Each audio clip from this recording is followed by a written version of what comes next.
यदि सुख का श्रेय हम भगवान को देते हैं, जैसे ही सुख हुआ भगवान को याद करें, भगवान आपने बड़ी कृपा की, सुख दिया हमको, भगवान याद आ रहे हैं, समझिए ठीक। और दुख में सबसे पहले आपने किसको पुकारा, किसको याद किया आपने? कौन दुख हमारा हरण करेगा?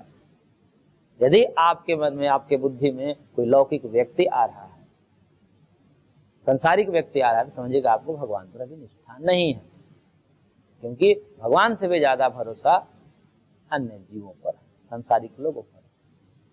लेकिन वो भगवान को पुकारता है, दुख में भी भगवान को पुकारता है, सुख में भी भगवान को श्रेय देता है। यदि ऐसी स्थिति आ गई तो भगवान कहें कि वो माम उपास्यता है, मेरे ही एकमात्र आश्रय वाला है। और बहवः ज्ञान तपसा पूताः मद भावम आगताः, और बहुत से भक्त जो हैं ज्ञान तपसा, ज्ञान रूपी तप से पूताः पवित्र होकर के मद भावम आगताः, मेरे ही भाव को प्राप्त होते हैं, मेरे ही स्वरूप को प्राप्त होते हैं। ब्रह्मैवसन ब्रह्म आप्येति, जो उपनिषद का उद्घोष है कि वह व्यक्ति ब्रह्मनिष्ठ होकर के ब्रह्मैवसन ब्रह्म आप्येति, ब्रह्म ही हो करके, ब्रह्म ही होकर मतलब ब्रह्म जैसा ही होकर के ब्रह्म को प्राप्त कर लेता है, यानी कि ब्रह्म सदृशता को प्राप्त कर लेता है। भगवान कैसे हैं? सुख स्वरूप है, भगवान सुख स्वरूप है, आनंद स्वरूप है, तो जीव भी आनंद स्वरूप हो जाता है, वो भी आनंदी हो जाता है। इसलिए कहते हैं रसो ही एवं अयम लब्ध्वा आनंदी भवति, परमात्मा रस स्वरूप है, रस का मतलब आनंद, रसः आनंद, तो भगवान आनंद स्वरूप है, और उस आनंद स्वरूप को यह जीव प्राप्त करके भक्ति के द्वारा, योग के द्वारा, कर्मयोग के द्वारा आनंदी है, तो जीव भी आनंदी होता है, यानी कि तद्रूप हो जाता है। तो इस प्रकार से जो है भगवान कह रहे हैं कि बहुत सारे, एक की बात नहीं है, बहवः ज्ञान तपसा पूता मद्भावम आगता, बहुत से लोग, एक व्यक्ति की बात नहीं, अनादि कालों से चल रहा है, बहुत लोग आ रहे हैं हमारे पास, सब छोड़ छाड़ करके और मेरे सब कर्म करते हुए बहुत सारे लोग हुए हैं। तुम ही केवल अकेला नहीं हो, और तुमको मैं बहला फुसला नहीं रहा हूं, ऐसा मत सोचना। इस कर्म योग के मार्ग पर चल करके बहुत सारे लोग मेरे को प्राप्त हुए हैं, सन्यासी तो प्राप्त हुए ही हैं, परंतु तुम्हें लगता है कि नहीं ये फंस जाएंगे हम ये कर्म करके, तो नहीं, इन कर्म का करते हुए भी बहुत सारे लोग मेरे को प्राप्त किए हैं। इसलिए चिंता मत करो, बस मेरे आश्रित हो जाओ, अपने बुद्धि का अंतिम विषय मेरे को बना लो, बुद्धि में मेरे को बैठा लो कि मेरे अतिरिक्त और कुछ दूसरा नहीं है तुम्हारे कल्याण के लिए। तो इस प्रकार के बुद्धि वाला यदि कोई हो जाए तो वो कर्म करते हुए मानो कर्म नहीं कर रहा है। और इसी बात को और आगे कहते हुए भगवान कह रहे हैं, ये यथा माम प्रपद्यन्ते तांस तथैव भजाम्यहम् मम वर्तमान वर्तन्ते मनुष्याः पार्थ सर्वशः। भगवान कह रहे हैं कि देखो, जो मेरे को जिस भाव से भजते हैं, याद करते हैं, ये माम यथा प्रपद्यन्ते, जो मेरे को जिस भाव से भजते हैं, अहम तान तथैव भजामि, मैं भी उनका भजन करता हूं उसी रूप में। तो देखिए भगवान भी भजन करते हैं, यानी कि भगवान भी भक्त का भजन करते हैं। जो भक्त भगवान का भजन करता है, यानी कि भगवान को याद करता है, स्मरण करता है, भजन का मतलब भज सेवायाम से जो है, भजन शब्द कर्म अर्थ सेवा अर्थ में है, यानी कि भगवान की सेवा क्या है, कर्म से ही भगवान प्रसन्न होते हैं। क्योंकि भगवान ने आगे, भगवान इसके तुरंत बाद कहेंगे, ये जो चारों वर्णों की रचना मैंने ही की है, तो इनके कर्म, कर्तव्य कर्म भी मैंने ही तो निर्धारित किया है, इसलिए उन कर्तव्य कर्म को करने से मैं प्रसन्न होता हूं, तो मानो मेरी सेवा है। तो जिस भाव से वो सेवा करता है, कि अपने अपने कर्म से, सब अलग अलग, सबके अलग अलग कर्म हैं, तो उन कर्मों से वो सेवा करता है। अथवा जो जिस भाव में भगवान को भजन करता है, क्योंकि भक्त भी चार प्रकार के हैं, आगे भगवान कहेंगे कि चतुर्विधा भजन्ते माम जनाः, जनाः सुकृतोर्जुन आर्तो जिज्ञासुरर्थार्थी ज्ञानी च भक्तर्षभा। ये चार प्रकार के भक्त होते हैं। एक तो होते हैं आर्त, दुखी, वो दुख को दूर करने के लिए हमको भजन करना आर्त हैं, दुखी हैं, वो देख रहे हैं कि आगे दुख है, आगे बहुत बड़ा दुख है, वो देख रहे हैं। अभी भले ही दुख नहीं दिख रहा है, परंतु जो ज्ञानी लोग होते हैं उनको अनागत दुख भी दिख जाता है। अनागत दुख का मतलब आने वाला दुख। अभी सुख है, उनको पता है कि अभी जवानी है, शरीर स्वस्थ है, सब ठीक है, कोई व्याधि नहीं है, लेकिन बुढ़ापा दिख रहा है, उनको बुढ़ापा दिख रहा है। तो ज्ञानी लोग दिख रहे हैं ना। अन्य वृद्ध लोग को देखता है, वो कितने दुखी देखता है। मृत्यु को देखता है कि रोज मर रहे हैं लोग, मैं भी मरूंगा।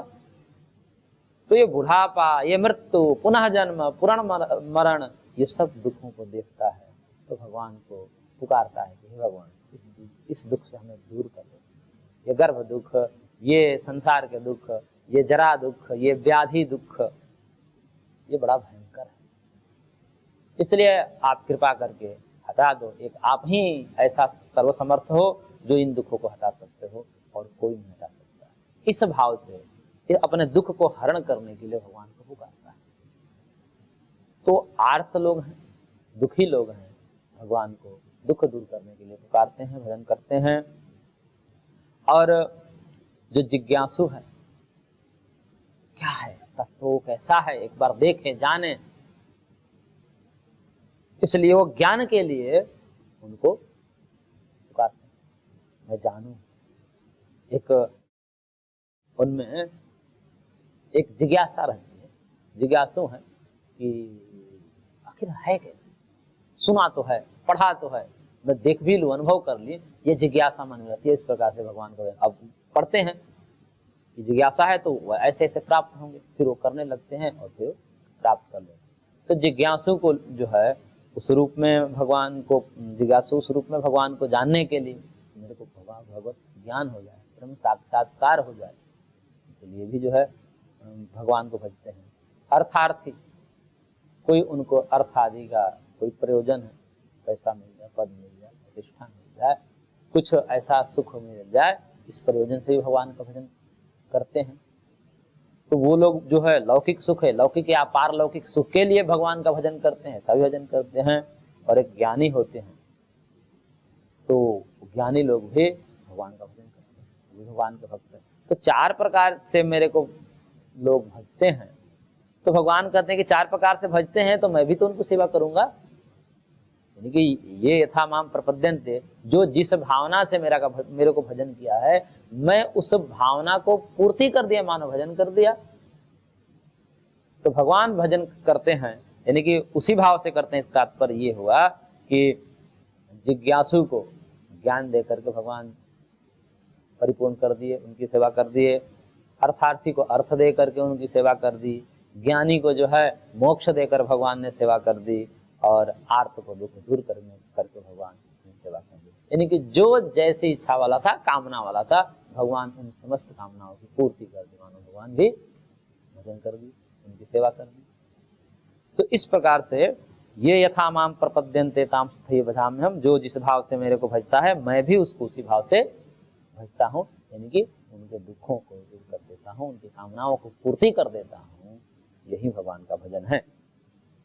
और एक दूसरा ये भी अर्थ है, कहते हैं कि भगवान को जो भजन करता है, भगवान भी उसका भजन करते हैं। यानी कि भजन का तात्पर्य केवल स्मरण से लेंगे, भगवत स्मृति, भगवान का भजन करना, भगवान को याद करना, स्मरण करना, ध्यान के माध्यम से, जप के माध्यम से, शास्त्र स्वाध्याय के माध्यम से, किसी भी माध्यम से भगवान का भजन यदि करते हैं, भगवान को याद करते हैं प्रेम पूर्वक, तो कहते हैं भगवान भी याद करते हैं। एक बार ऐसा हुआ कि भगवान के पास अर्जुन गए, तो भगवान की आंखों में प्रेम आंसू बह रहे थे, भगवान की आंखों से आंसू आ रहे थे। तो अर्जुन ने पूछा कि ये आपकी आंखों में आंसू कैसे आ रहा है? तो भगवान ने कहा कि आंसू कोई दुख के आंसू नहीं है, इसी समय अभी अभी भीष्म पितामह ने मेरे को याद किया है, वो याद कर रहे हैं मेरे को, मेरा भजन कर रहे हैं, इसी कारण से मेरे आंखों में। तो कहने का तात्पर्य है, यदि हम भगवान का भजन कर रहे हैं, भगवान को हम याद कर रहे हैं, तो भगवान भी याद करते हैं। यदि अनन्य भाव से, कोई छल कपट नहीं है, भगवान ही मेरे सर्वस्व हैं, इसमें कोई अब संशय नहीं रह गया, एकदम हमारे बुद्धि में निश्चय होगा कि भगवान ही हमारे हैं, इस अनन्य भाव से यदि हम भगवान का भजन करते हैं तो भगवान भी हमको याद करते हैं, भक्ति याद करते हैं। इसलिए एक तरफा प्रेम जैसे जगत के प्रेम होते हैं वैसा नहीं है, तो तरफा प्रेम है। भगवान से यदि प्रेम हम करें तो भगवान भी प्रेम किए बिना नहीं रहते, वो भी हमको याद करते हैं, वो भी भक्त को याद करते हैं, पर अनन्यता होनी चाहिए। इसलिए पूर्व श्लोक में कहा मनमया माम उपाश्रिता, अनन्य भाव होना चाहिए, एकदम अनंतता होनी चाहिए। कोई भी जो है उसमें जगत के प्रति कामना या जगत के लोग हमें सुखी कर दें या जगत के वस्तु से मैं सुखी हो जाऊं, ये भी कामना छोड़ देनी चाहिए। तब जाकर के कहते हैं उस भाव में भगवान भजन करते हैं, याद करते हैं। तो इस प्रकार से कह रहे हैं कि ये सभी लोग जो हैं मनुष्या सर्वशः मम वर्तमान वर्तनते, सभी प्रकार से चाहे किसी प्रकार से अनुवर्तन कर रहे हो मेरा ही अनुवर्तन कर रहे हैं। चाहे वो लौकिक कामनाओं की पूर्ति है तो कहीं कुछ भी कर रहे हैं, भजन कर रहे हैं, कुछ भी यजन कर रहे हैं, पूजन कर रहे हैं, कुछ भी कर रहे हैं, चाहे लौकिक कामना ही क्यों ना, वो हमारे लिए ही कर रहे हैं।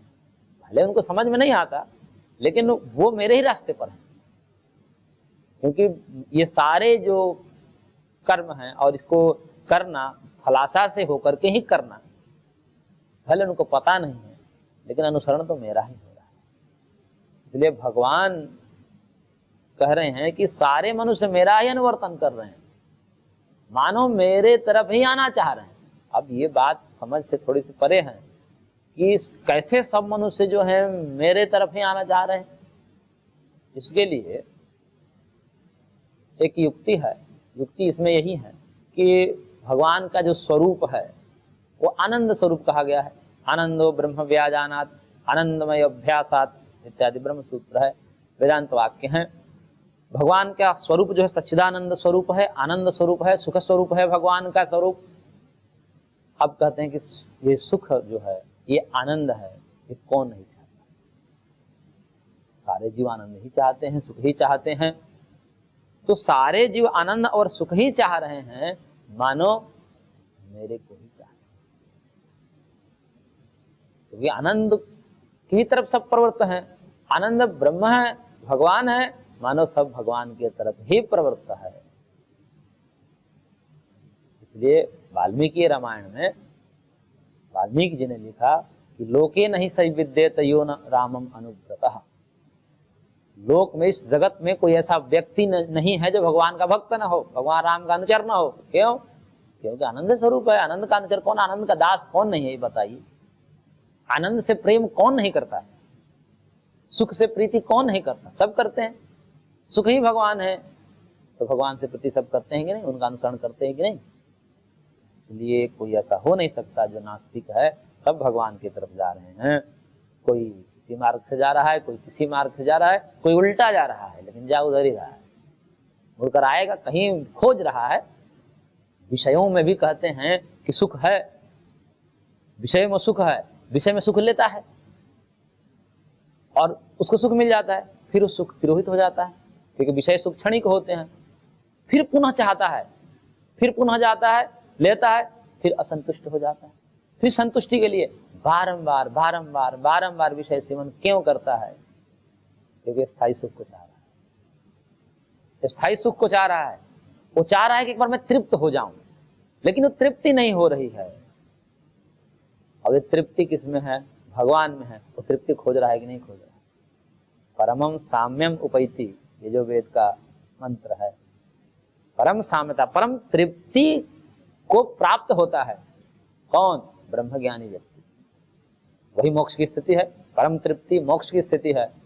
और उस तृप्ति को पाने के लिए प्रयत्नशील है, तभी तो बार बार विषय सेवन कर रहा है और उससे तृप्ति नहीं पा रहा है, इसलिए बारंबार बारंबार लगा रहता है, लेकिन मिलता नहीं है। मानो क्या खोज रहा है? तृप्ति खोज रहा है, परमानेंट सुख खोज रहा है, लेकिन वो मिल नहीं रहा है, इसलिए बेचारा विषयों की खोज में परेशान हो जाता है। तो वास्तव में उसको जो है विषय नहीं देखते, विषयों में वो एक अस्थायी सुख खोज रहा है, लेकिन वो मिल नहीं रहा है। क्यों? क्योंकि उसको पता नहीं है कि विषय में जो सुख है वो भगवान का ही सुख है, परंतु वो जो है भगवान का प्रतिबिंब समझिए, भगवान के जो अपने सुख के एक छींटा दे रखा है, क्योंकि उनको पता है कि हमको तो खोजेंगे नहीं, उनको पता है कि हमको खोजेंगे नहीं प्रेम पूर्वक, लेकिन हमारे बिना रह भी तो नहीं सकते, क्योंकि सुख के बिना रह ही नहीं सकते। इसलिए कृपा करके भगवान ने विषयों में भी सुख दे दिया। इसलिए कहते हैं कि विषयों में भी सुख जो है, सुखों में भी सुखद तो कहां से आया, सुखों में ये सुखद तो कहां से आया। सुख भी सुख हमें लग रहे हैं, किस कारण से लग रहे हैं, भगवान ने इसमें सुख दे रखा है। मानो अपना ही थोड़ा सा अंश, अपने थोड़े से आनंद के कण इसमें छिटक रखे हैं और उसमें सब लपटाए हुए हैं। देखिए ये थोड़े से भगवान के प्रतिबिंब है, झलक मात्र है, उसमें सब लपटाए हुए। तो जो स्रोत की तरफ मुड़ जाएगा, यानी कि प्रतिबिंब में इतना सुख है, तो बिंब के तरफ मुड़ जाएगा तो कितना सुख होगा। इसलिए भगवान कह रहे हैं कि मम वर्तमान वर्तन्ते मनुष्य पार्थ सर्वशः, वह सारे मनुष्य समस्त प्रकार से, सभी प्रकार से जो है मेरा ही अनुवर्तन कर रहे हैं, मेरा ही अनुसरण कर रहे हैं, वो मेरे को ही प्राप्त करना चाहते, किसी भी भाव से, चाहे दुख दूर करके चाहे जिज्ञासु होकर के चाहे ज्ञानी होकर चाहे अर्थार्थी होकर चाहे, सब चाह मेरे को, अंततः मेरा ही अनुसरण कर रहे हैं। और इसलिए अंततः मेरा अनुसरण कर रहे हैं तो अंततः मेरे को ही प्राप्त होंगे। तो ये था माम प्रपद्यन्ते ताम तथैव भजाम्यहम् मम वर्तमान वर्तन्ते मनुष्याः पार्थ सर्वशः। अब जो है, क्योंकि अर्थार्थी की भी बात कही है भगवान ने, अर्थार्थी अर्थादि की कामना है, लौकिक कोई कामना है उनको, उससे भी भगवान का भजन और पूजन लोग करते हैं, कुछ मिल जाए हमको। तो उसके लिए भगवान कह रहे हैं कांक्षन्तः कर्मणां सिद्धिं यजन्त इह देवताः क्षिप्रं हि मानुषे लोके सिद्धिर्भवति कर्मजा। भगवान कह रहे हैं कि यह मानुषे लोके कर्मणां सिद्धिं कांक्षन्तः देवताः यजन्ते। इस मनुष्य लोक में मनुष्य जो हैं, जो सिद्धि को चाह रहे हैं, फल को चाह रहे हैं, शीघ्र फल चाहिए मेरे को, तुरंत ये मिल जाए, मेरे को ये हो जाए, मेरा वो हो जाए, ऐसा लौकिक कामना लेकर के, और लोक में कर्मों के फल को चाहने वाले जो व्यक्ति हैं वो देवताओं का यजन पूजन करते हैं। इस देवी का पूजन, इस देवता का पूजन, देवी देवताओं का पूजन क्यों करते हैं? क्योंकि कुछ कामनाएं रहती है कि ये मेरे को पुत्र दे दे, मेरे को धन दे दे, या मेरा नौकरी लगा दे, ये मेरा जो है प्रमोशन करवा दें, इत्यादि कामनाओं को लेकर के देवी देवताओं के पास भीड़ लगी रहती है भक्तों की। तो कह रहे हैं कि ये लौकिक कर्म फल चाह रहे हैं और इस कारण से देवताओं का पूजन करते हैं, और कर्मजा सिद्धि क्षिप्रम होती, उन कर्मों से यजन पूजन आदि से उनकी सिद्धि भी हो जाती है। तभी तो इतने भीड़ लगे हैं। इतने भीड़ क्यों लगे? किसी ने किसी कामना पूर्ति हो रही है तभी तो भीड़ लगा हुआ है। मंदिरों में, यजन पूजन में, नाना प्रकार के पूजा पाठों में, यज्ञ आदि में, यदि किसी की कामनाओं की पूर्ति ही न होती आज तक, तो ये अब तक चल पाता? ऐसा कोई डॉक्टर हो जिसके पास एक भी मरीज ठीक नहीं हुआ, कब तक उसकी दुकान चलेगी? और दुकान चल नहीं सकती। यदि चल रही है लंबे समय तक तो ये मानना ही पड़ेगा कि वहां लोग लाभ ले रहे हैं। ऐसे ही ये जो पूजा पद्धति है, ये परंपरा है, बहुत लंबे समय, आज तक, आज की नहीं है। नाना प्रकार की पूजा पद्धतियां, नाना प्रकार से यजन पूजन देवताओं का चल रहा है, भगवान का चल रहा है, तो उससे प्राप्त हो रहे हैं, उनके फल की प्राप्ति हो रही है, तभी वो जाकर करते हैं। तो कह रहे हैं कि इस मानुष लोक में कर्म प्रधान लोक है, इसलिए कर्मों के फल क्षिप्र ही मिल जाता है, तुरंत मिल जाता है। कर्म का फल तुरंत मिलता है, ज्ञान का फल थोड़ा विलंब से मिलता है, क्योंकि ज्ञान ही विलंब से होता है। कर्म तो तुरंत हम संपादित कर देंगे, लेकिन ज्ञान प्राप्त करने के लिए तो बहुत सारे त्याग करने पड़ेंगे, बहुत सारे तपस्या करने पड़ेंगे। इसलिए भगवान ने कर्मजा सिद्धिर्भवति ऐसा कहा। क्षिप्रम मतलब शीघ्र ही, कर्म से जो फल मिलता है वो शीघ्र ही उत्पन्न होता है, और जो शीघ्र उत्पन्न होता है वो शीघ्र नष्ट भी हो जाएगा, ये भी समझना चाहिए। शीघ्र तो मिल जाएगा, परंतु क्या मिलेगा? मान लीजिए पैसा मिल गया, तो पैसा सदा रहेगा क्या? नहीं रहेगा। पुत्र मिल गया, स्त्री मिल गई, हमेशा रहेगी क्या साथ? नहीं रहेगी। तो कर्म से जो जन्य होता है, कर्म से जो प्राप्त होता है, वह अनित्य होता है, विनाशी होता है, ये भी नियम है। लेकिन जो नष्ट होने वाला था इसलिए जल्दी मिल गया। तो लौकिक कर्म जो है जल्दी प्राप्त हो जाते हैं। यदि भगवान का भी भजन हम करते हैं लौकिक कामनाओं से, कोई पूजा पाठ इत्यादि करते हैं, तो जल्दी भगवान दे देते हैं, ले जाओ। भगवान कहते हैं कि हमारे स्वरूप को मांगोगे तो फिर तो समस्या है, वो जल्दी नहीं देते अपना स्वरूप। अपने को प्रेम कोई मांगता है, भगवत प्रीति मांगता है, तो उनको थोड़ा वो लगता है, वो कहते हैं कि दूसरा चीज ले लो। जैसे कठोपनिषद में यमराज और नचिकेता का संवाद आता है, तो नचिकेता उससे ब्रह्म ज्ञान मांगता है यमराज।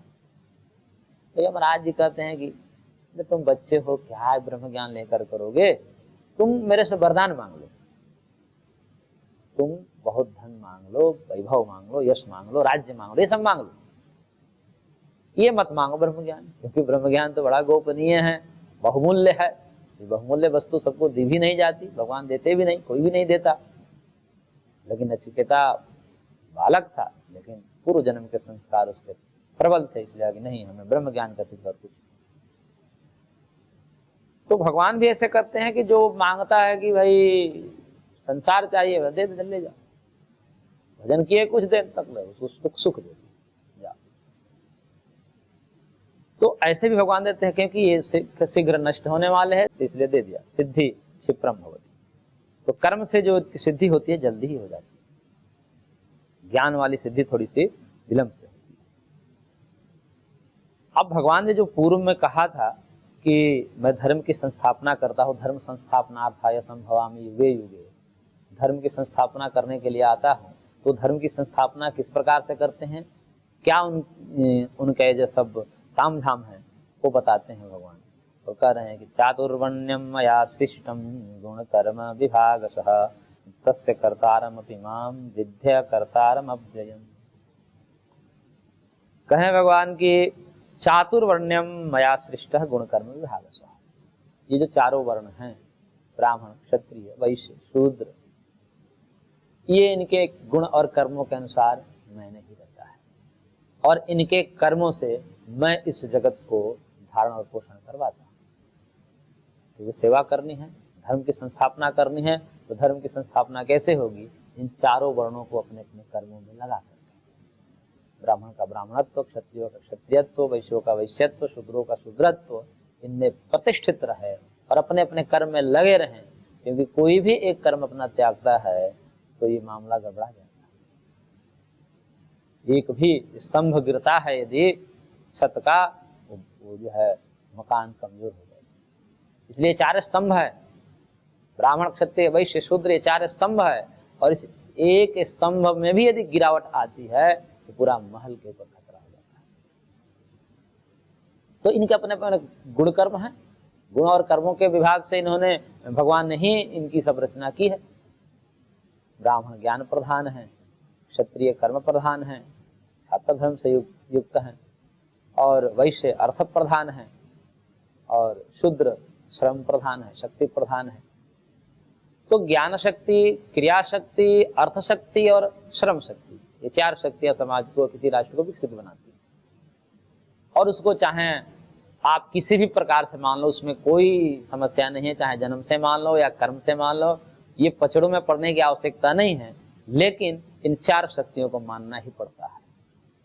ये चार शक्तियां जो है आवश्यक हैं किसी भी राष्ट्र में, कहीं भी चले जाइए।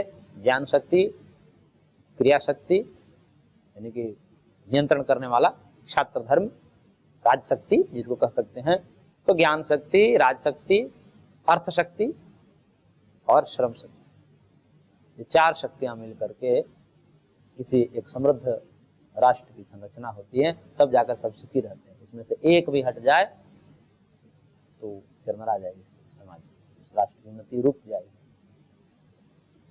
इसलिए भगवान करें कि इन चारों की रचना मैं भी करता हूं, चाहे आप किसी भी प्रकार से करवाओ, जन्म से मानो या ना मानो, करना तो आपको वही है, मैं स्वभाव में डाल दिया हूं। तो ये स्वाभाविक कर्म है, उसको जो है या तो विकसित कर लीजिए, इन्हीं में चार में से कोई ना कोई एक विकसित करेगा। क्या करेगा कोई व्यक्ति, इन्हीं चार में से तो कोई एक काम करेगा, या तो ज्ञान निष्ठ होकर के ज्ञान देगा, या राज करेगा, व्यवस्थापक होकर व्यवस्था चलाएगा, या व्यापारी बनेगा, अर्थ संग्रह करेगा, अथवा इनमें भी असमर्थ है तो फिर सेवा का कार्य करेगा। और भी बहुत सारे कार्य हैं,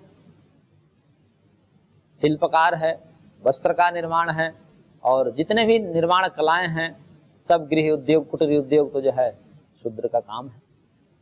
तो इसके बिना तो कहीं हो ही नहीं सकता। इसलिए शूद्र का विनियोग कहते हैं कि शूद्र के बिना तो ब्राह्मण भी नहीं का अपना काम संपादित कर सकता है, क्षत्रिय भी कार्य संपादित नहीं कर सकता, और वैश्य भी अपना कार्य संपादित नहीं कर सकता। क्योंकि ब्राह्मण को भी अपने पूजा पाठ करने के लिए यज्ञ वेदी बनवानी है, यज्ञशाला बनवाना है, भवन निर्माण करना है, कौन करेगा? उसमें भी शूद्र का विनियोग है। क्षत्रियों के जो है कर्म है राज चलाना है, तो राज चलाने के नाना प्रकार के शस्त्र बनाने हैं, रथ का निर्माण करना है, अब तो मशीन, टैंक और जो भी क्या क्या है उसका निर्माण करना है, कौन करेगा? शूद्र ही करता है। तो इस प्रकार से क्षत्रियों के साथ भी उसका विनियोग है और वैश्यों के साथ इसका विनियोग है। वैश्यों को भी सेवा कौन करेगा? उसके बिना वैश्य क्या काम करेगा? अपने सामान इधर से उधर करना, गाड़ी को चला करके, वाहन को चला कर एक स्थान से दूसरे स्थान तक ले जाना कौन करेगा? मजदूर के रूप में कौन सामान उतारेगा? तो इस प्रकार से चार शक्तियां तो कहीं रहती है और व्यक्ति उसको या तो विकसित कर ले, कई लोग जन्म से लेकर आते हैं तो सारी जो शक्तियां हैं वो गुणकर्म, और कई लोग यहाँ विकसित कर लेते हैं। इसलिए करना तो यही पड़ता है, चार ही मुख्य रूप से मिलेंगे और इन्हीं चार वर्णों को जो है गुण और कर्मों के विभाग के द्वारा मैं ही रचता हूँ। परंतु ये क्यों कह रहे हैं भगवान? भगवान इसलिए कह रहे हैं कि देखो मैं कर्म करता हूँ, जितना भगवान जितना कर्म तो कोई करता ही नहीं। हम तो जो है थोड़े और छोटे मोटे कर्म करके अपने आप को बहुत कर्म वाले समझते हैं, ये हमारी मूर्खता है। भगवान तो बहुत बड़ा भयंकर कर्म करते हैं। ये पूरे सृष्टि को चलाना, उत्पन्न करना, धारण करना, पोषण करना, अनंतानंत जीवों के कर्मों को जानकर उन्हें यथा योग्य यथा समय फल देना, ये सामान्य काम है। एक छोटे परिवार में 10 व्यक्ति रहते हैं, उसमें ही न्याय नहीं होता, किसी के साथ कुछ न कुछ ऊंच नीच हो जाता है। यहाँ तो अनंतानंत जीव हैं, उन सब जीवों का यथा योग्य सबका सुख दुख का नियंत्रण करना, लेखा जोखा करना, कोई कामना नहीं, कोई पैसा नहीं लेते, फिर बैठे हैं खाता वही लेकर, भाई सबका देना है, कौन क्या कर रहा है देखना है और फिर उसको कम कर देना है। और उसके लिए ये कितनी बड़ी सृष्टि की रचना, इतनी भारी भरकम धरती, सूर्य, चंद्रमा, ग्रह, नक्षत्र टांग रखे हैं संसार में, आकाश में, ये कितना भयंकर कर्म करते हैं। लेकिन ये कर्म करते हुए भगवान कहेंगे आगे मैं करता हूँ। तो इस प्रकार से भगवान ने यहाँ पर चातुर्वर्ण की सृष्टि कही। आगे हम इसको और पढ़ेंगे। आज की कक्षा को हम विराम देते हैं। शेष अगले